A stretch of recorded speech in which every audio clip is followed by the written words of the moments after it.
All right. Well, three ADA inspections, three states in 2 days. It's 4:10. I've got a flight that loads at 5:15, goes to Baltimore, and then up to New York, and over to Detroit. I got to drive down to Cleveland, and I don't know if I can do it or not, but I thought I'd take you along with me. So here we go. Let's go on a 2-day inspection, ADA inspection, inside look, whatever you want to call it. Let's go.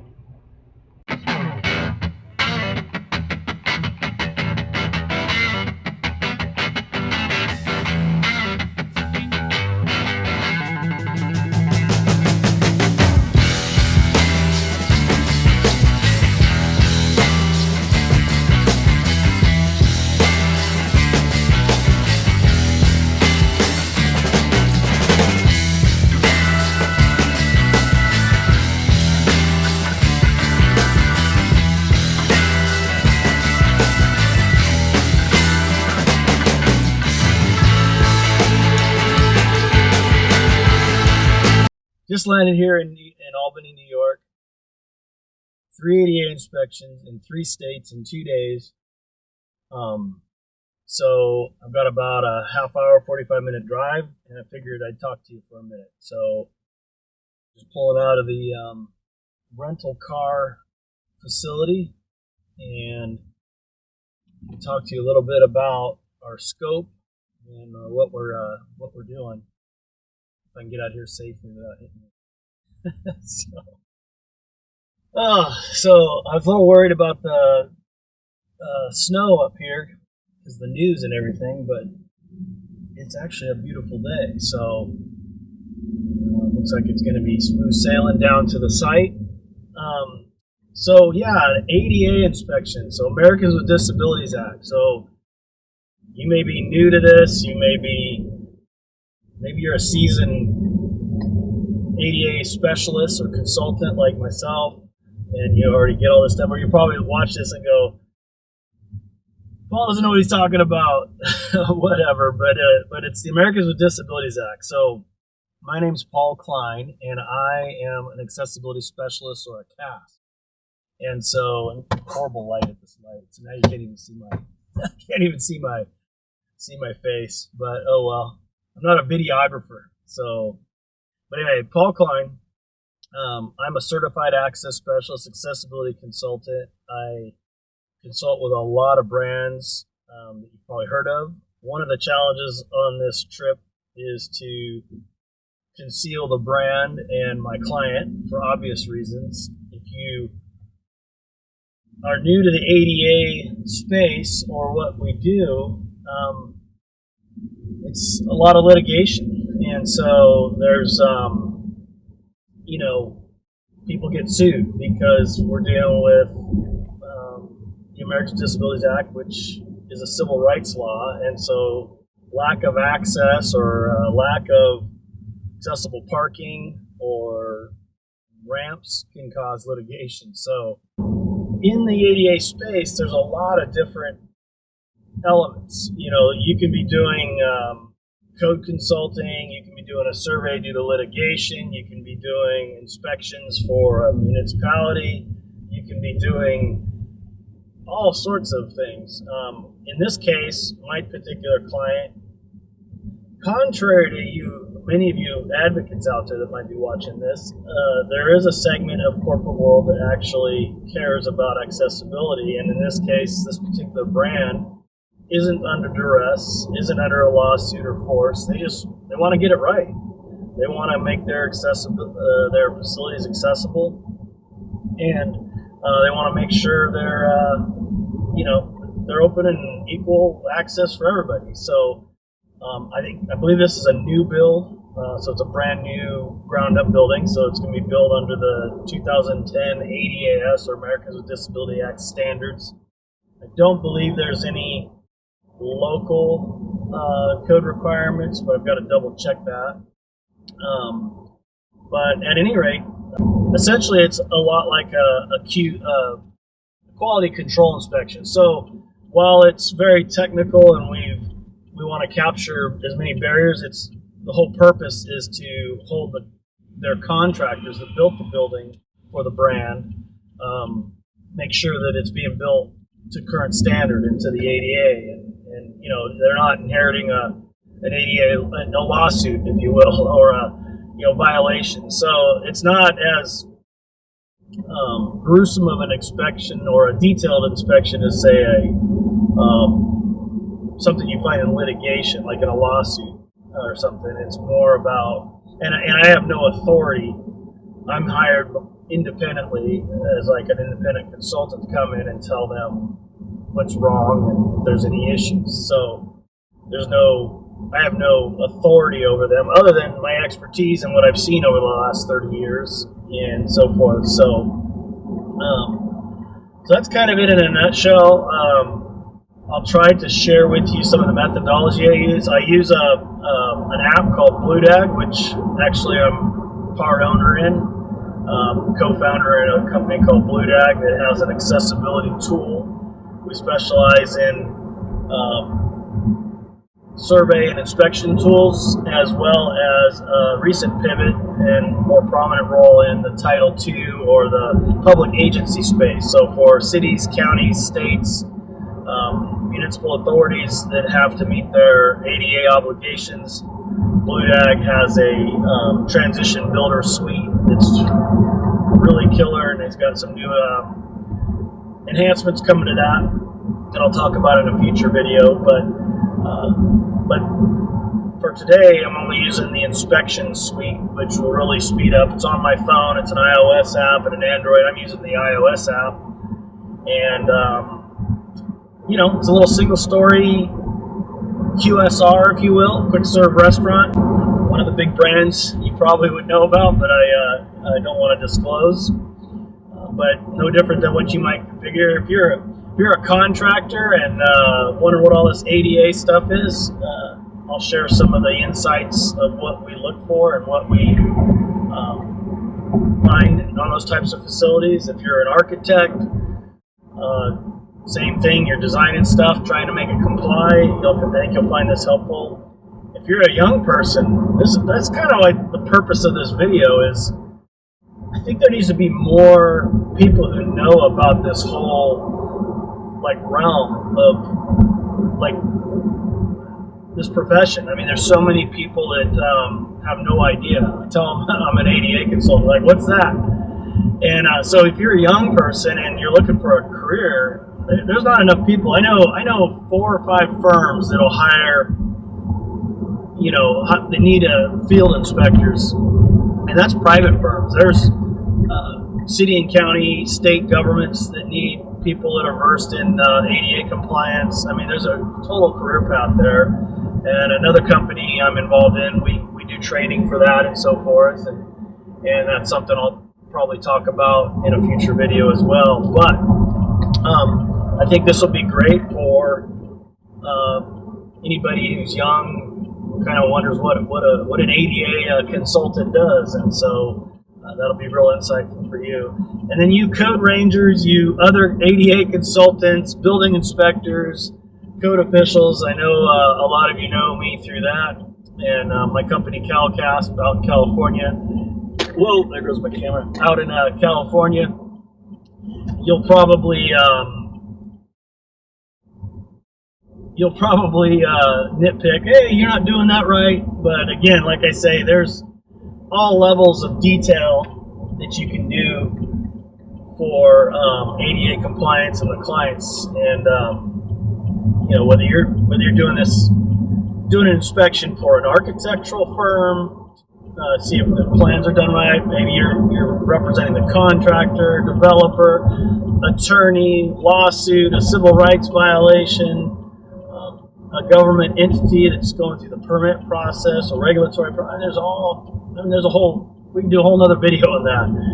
But for my purposes today, what I'm bringing you on is more of a voluntary compliance, QC, quality control kind of inspection. So while there's lots of detail and minutia, as I would say, it's not super critical like in a lawsuit.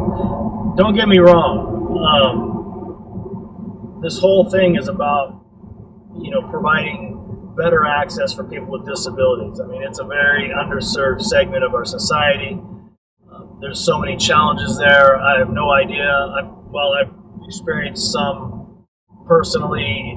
By no means, I'm fully mobile. I don't have some of the other difficulties and challenges a lot of people. And so being able to allow people with disabilities the freedom to participate in society and go about their business, buy coffee, and do all those things is paramount. And making sure transportation facilities, businesses, government entities, all of that works together to make sure that community is served. And so the importance of accessible facilities is super important. However, sometimes us code officials and code rangers and specialists and consultants can, I think, complicate the whole process by going too detailed in the wrong places at times. And what I mean by that is there's a time and place to be like so dang, it's a 1/32 off, got to write it up. Okay, there's a time and place for that. There's also a time and place when you're dealing with a mom and pop shop that doesn't understand the ADA and they're trying to understand it. And so if you go in there and you write up 450 items in their little flower shop and tell them that their mirror's off a 1/16 of an inch and this and that and blah, blah, blah, and you throw a big old fat binder at them full of papers and jargon and crap, what are they going to do? They're going to throw that thing away, hope they don't get sued, and move on, and they're not going to provide access for anybody. So that's why I like to take a practical approach to all of this, depending on the situation. And the overriding philosophy of what provides the greatest degree of access to the greatest number of people. And you might, out in California, for my California folks watching, I'm out in Albany, New York, so this doesn't apply here. We have an ISA requirement on the parking stall. And there's been debates over that for years on, how to measure that. In California, it's roughly 36 by 36. Well, man, I've seen code officials and inspectors and CAS and ADA consultants argue for hours on end. Where do you measure it? What if it's 35 and blah, blah, and you spend so much time and energy on that, and meanwhile, you missed the ramp that was supposed to be into the building. You missed the bathroom that's not accessible because you spent so much time beating up the ISA. And so does the ISA, if it's only 35 inches, prevent access to the building? No. Does it provide greater access to the building? Not necessarily. It's there for traffic enforcement. It's a technical requirement, yes, but it's not required to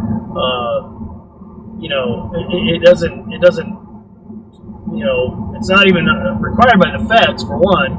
It's a California requirement, and that's a whole other level of another topic about California versus, state and local regulations versus feds. But to my point is, each barrier, each situation is different, and if we get so caught up in the details and the minutia, depending on the client, you can actually circumvent achieving better access for people with disabilities. And that's my big point here. And that's the whole purpose of Practical ADA.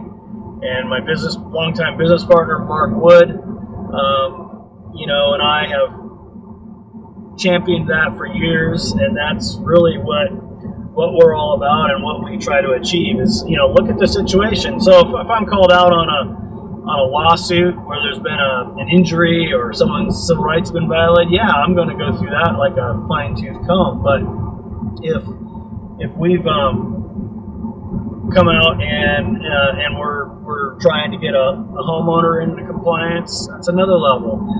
Maybe it's a city or county and they've got millions of barriers, but man, if we can just get the parking and access into some of the critical infrastructure, the most used by the people with disabilities, social services or courts or things like that. let's get the big stuff first and then worry about the stuff that's a 16th of an inch off.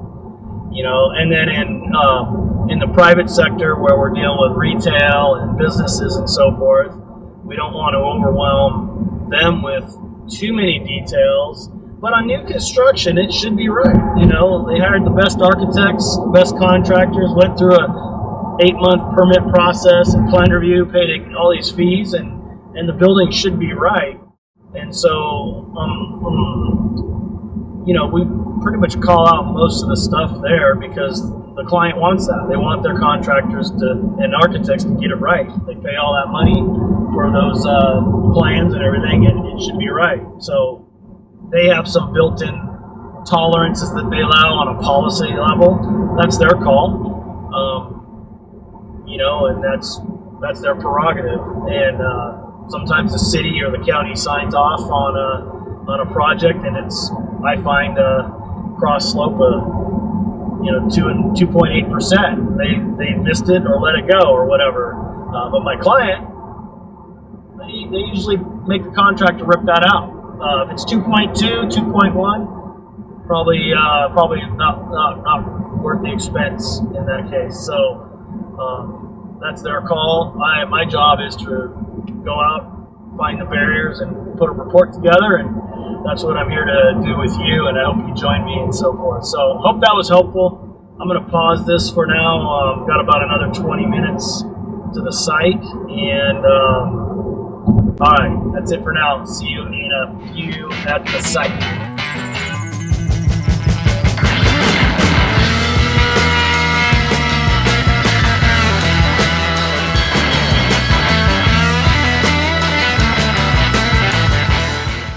Well, we're here. Just got to the site. So I got a brand new build, and the contractor parked in the access aisles. It's not open yet to the public, so it's still right on the finishing stages, or what we call a RTO, restaurant turnover, and where they turn it over to operations and so forth from development and construction. So pretty clean site, flat, cold out, so I might have to wear my beanie, but I'll try to keep you in the loop on this. And let me go check in, and then we'll get started on the path of travel, parking stalls, maybe some doors. I don't know how much I could show you on the inside, maybe the bathrooms, but I'll have plenty of barriers I think I'll have plenty of barriers. I don't know. It's a pretty clean site, so maybe we won't. Stay tuned. See you in a minute.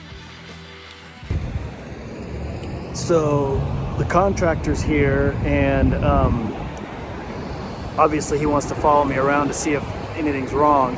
So I'm using my iPhone instead of my good camera, so the audio might not be as good, but that's all right. I thought I'd just give you a report. So looking down here, you can see we've got a public way, and looking back here, we got a public way, so signalized intersection and stuff and all that. So that's kind of what we're dealing with. So I'm starting at the public sidewalk and working my way in. Just to give you an idea, I've got my smart level, Stabilis smart level. I also have my door pressure gauge, tape measure, my tool belt. I think you can see it all right there. So anyway, kind of a hands-on. Now the other thing, for you code rangers, yes, I already calibrated my level, so don't hate me in the comments. So you can see all of the brand new panels right here, which were all good. It's actually a sidewalk, so the actual boundary of the site starts right over here. And I don't want to pan up too much because I don't want to give away too much information, but it comes across right here and then comes across. All right, so we have two bathrooms, both single accommodation, one male, one female, so always good to check. Maintenance, wall signs are required, so we're going to check that first for height.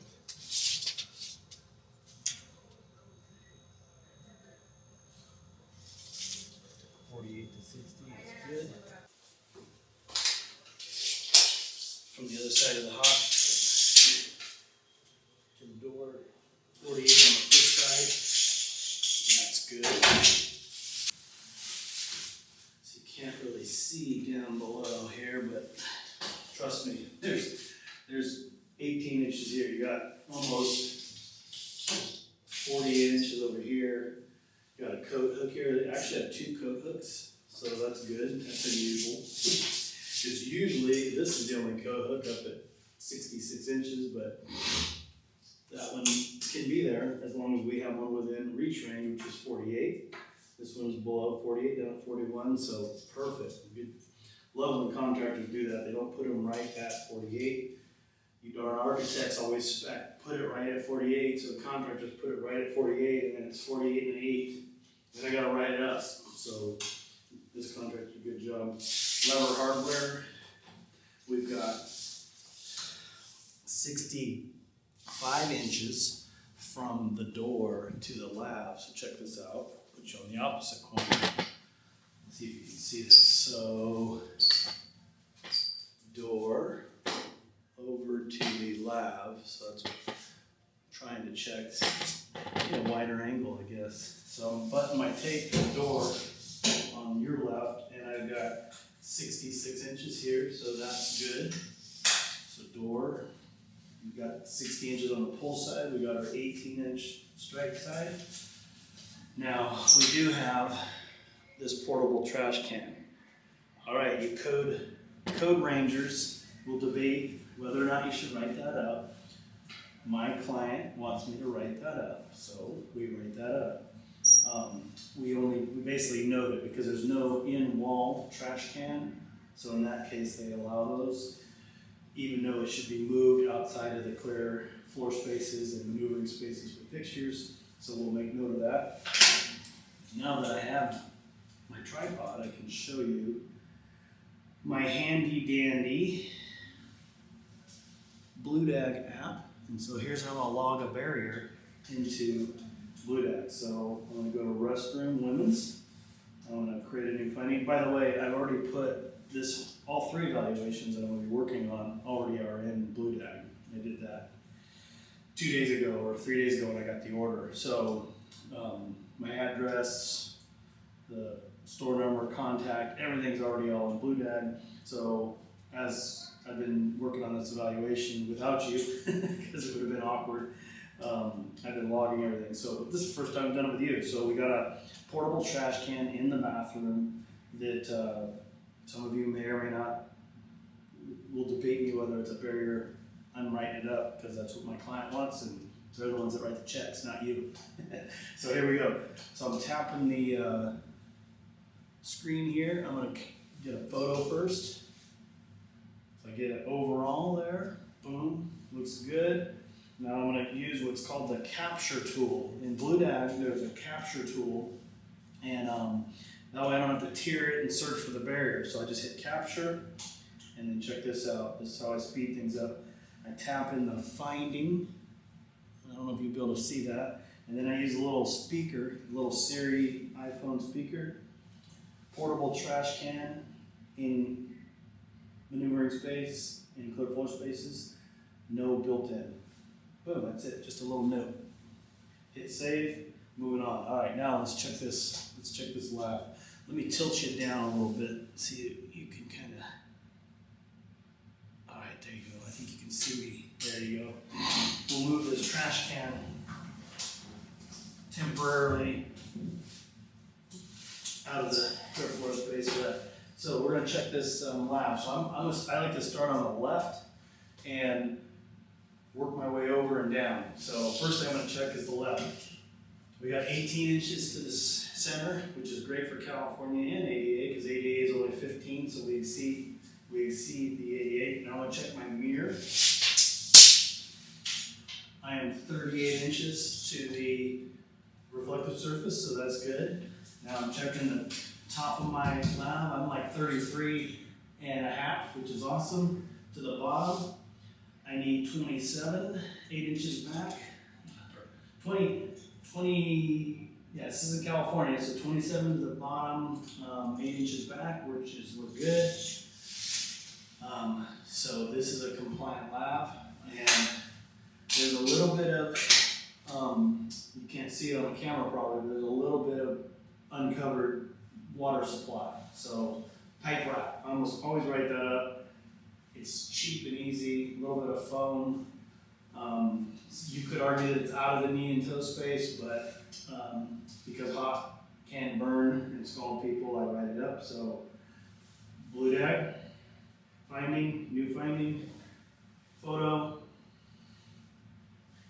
capture, speaker, pipe route. So now when I'm back in the office, I see pipe route and I'll just tier it there. And what I mean by tier it, that means in the Blue Dye portal, I tier the barrier, and it brings in the compliance figure, the code sections, the code language, all that's all done. I don't have to go search in Word or up codes or the code, any of that stuff. Blue Dye does all the heavy lifting. So I just take the picture, pipe route, boom, move on to the next barrier. All right. So I'm good with the lav. The only thing I want to check here is I've got a hand dryer here. It could be sticking into the clear floor space. So some of you will say, well, if it's not over 4 inches, it doesn't matter. But actually, it does. It's 3 inches. But because our lav is more than 15, the difference between 15 and 18 is 3 inches. This does not encroach into the 30-inch by 48-inch clear floor space. So that's actually, oops, hit my ring on there. That's why I got liability insurance. So that's actually good. Let's check that soap dispenser for reach range here. We are below 48. You can't see that, but that's good. All right, so now we got the toilet. Lots of stuff here. So first thing I like to do is I either start on the left side or the right side of the toilet and work my way around. So I'm going to start over here in this case just because it's easier. I'll button my tape over there. I'm checking the lav. I need to have 60 inches here. I've got 64. So now I'm working my way this way. I'm going to check my grab bar. Actually, let me set my smart level down, get it out of my way. 36 inches to the top, which is good. Find the center line of my tank. I'm 20 inches, so 10 inches is the center. I've got 12 to the right, 24 to the left. I got a 36-inch bar. That's good. Flush is on the wide side. Now I'm going to check the center line of this toilet, make sure it's not more than 16 to 18. Some states like California are 17 to 18, but this is 16 to 18. So it's a Gerber. I've got 18 and a half. 18 and a half. Barrier time. So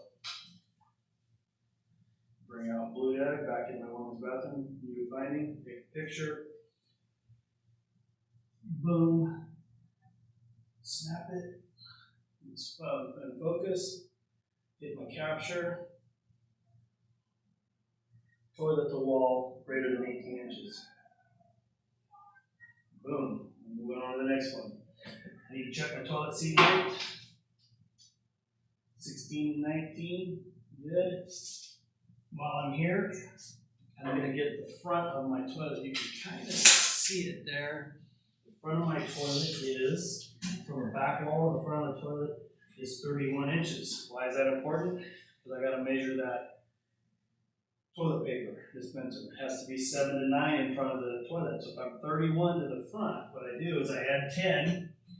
So 41 is 10 inches, but I subtract 1 inch to get to my 9. So 9, 8, 7. So the center line of this toilet paper dispenser has to be 7 to 9 inches in front of the toilet. It's actually 9 inches, so it's good. These in California are regulated. We call those a sanitary napkin dispenser. Again, that's where they're allowed in California. They're not regulated in the feds, but that's the best spot for them. Even though technically they don't have a clear floor space, you've got to use them when you're sitting on the commode. So Practical ADA, common sense. Let's not write that up and cause a big stir for nothing. Where else are you going to put it over there? Think about it. Come on, common sense. So, good spot for the sanitary napkin dispenser. Next thing is the side grab bar. I'm going to check from the rear wall to the front. It's got to be 12 inches max from the back to 54. Hopefully you can see out here. We are, oh man, we are, check it, I'm going to take a little B-roll with my thing. Check this out. So let me give you, so let's do this again. So I got to be 12 inches from the back wall, 42 inch grab bar, 54, and look at that, I am right at 53 and a half. That's a bummer. Capture, grab bar not 54 inches. It is a 42 inch grab bar. That's why I recommend you architects and contractors just buy 48 inch grab bars and put them there, and take that 42 inch grab bar and put them on the rear. Never use a 36 and you won't have that problem. Okay, let's check our height. We are 36 to the top. While we're here, this is called an ANSI bar. So these have to be between 39 and 41 from the back wall, center, and height. So it's the same dimension, and we got a range. So 39 to 41 is our height, and then 39 to 41 here. We got 32. Oh man, another one of those. Let me get you some. Let me get this for you so you can see it close up. Okay, so we have to be 39 from the rear wall to this center line of the grab bar. Look where we're at. Look at that on the video. If you look at actually 38 and oops.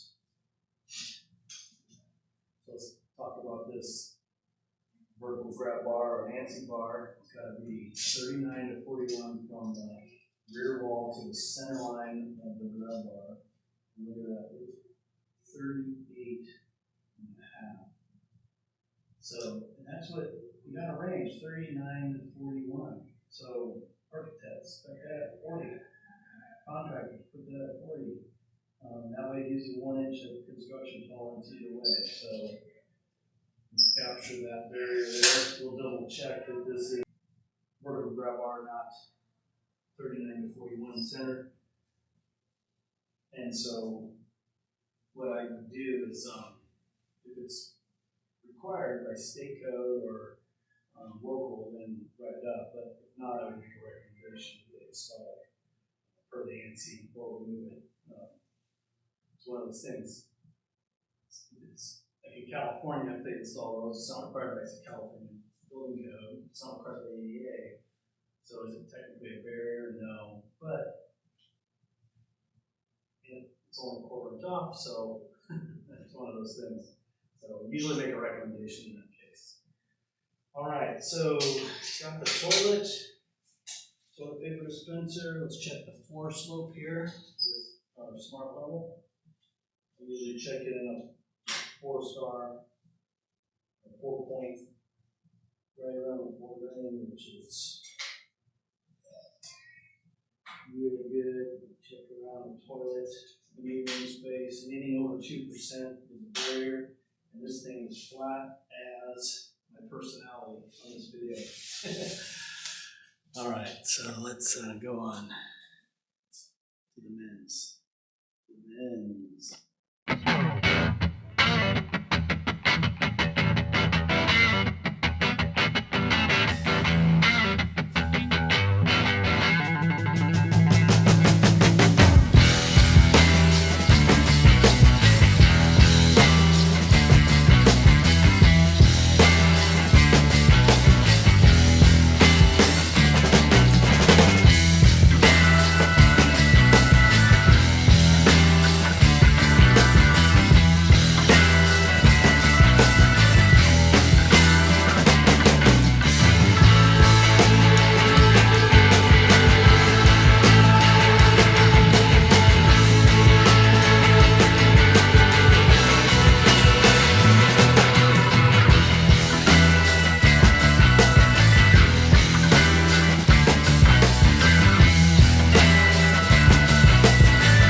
didn't go quite as I thought. I was hoping to have you on a little bit more of the outside, but the contractor's here. His truck is here with his logo on it, and we're right next to Beer World though, so that's kind of cool. But I'm not ready for a drink yet. but anyway, I'll try to edit this together to make sense. So kind of post inspection here. I've got to get back to the airport, so I've finished the first one of 3. Like I said, a lot of cool things in that brand new bathroom, brand new, built, getting ready to open next week. You can see I encountered 19 barriers on a brand new building, and that's not due to lack of effort. I mean, they've got a comprehensive plan review process, design team, contractor, everything, but shit happens, and that's why this particular brand is very conscious and cares about people with disabilities and their liability and so forth. And so I'd say the slopes in the parking lot, they were up in the 3s. They're probably going to make them fix that. Concrete was all good at the landing. They'll make them fix the door pressures. They'll probably make them fix just about everything. Most of it's pretty easy. The grab bars were a little short, the toilets. But yeah, all in all, good survey. Hope you enjoyed that. Now it's time to get back to the airport. I'm going to shoot by Best Buy to see if I can get a battery for you so you can continue the journey with me. And actually, let me put that in the nav while we're talking here. There was something else I wanted to tell you too, but I forgot. Let's see. We are headed back to the airport. That one's on the way. Perfect. Oh, I'm hungry. I've been going since 4:30 this morning. 3:45 actually is when I got up. But yeah, so that's kind of it in a nutshell. It's not I'm sure some of you ADA consultants watching this, code rangers, are going, that's blasphemy. You can't do that. Oh, you're an idiot. Whatever. You can turn it off. But I'm just trying to have fun and share some of my routine or how I do things, and maybe you get some value out of this. Let me know in the comments. Hey, and subscribe if you want another one of these videos. Or you want me to keep doing them? Let me know. I'm hacking the angles together. I'm hacking the videos together. I'll get better as we go, but I really hope to bring some practicality to the ADA. And if you're a contractor, hopefully you're seeing, that's how they measure that. The next 2, I think, will be open. And so if the contractor's not following me around, usually on a store that's already open, they'll be less interested in what I'm doing because, and so I can talk to you more and show you some more stuff and kind of how I do some of the other stuff. So this one was a little bit odd, but let's head to Best Buy, get you some batteries, and then we're gonna go back to the airport, probably get behind security, and they look like they had some decent food options in Albany, New York is where I'm at. First time actually up here, so I'm skipping the fast food. We'll get behind security so I can relax. Flight's at 5. It's about 1 o'clock or so, and we'll get our butts over to Detroit and keep this thing going. So next stop, Best Buy.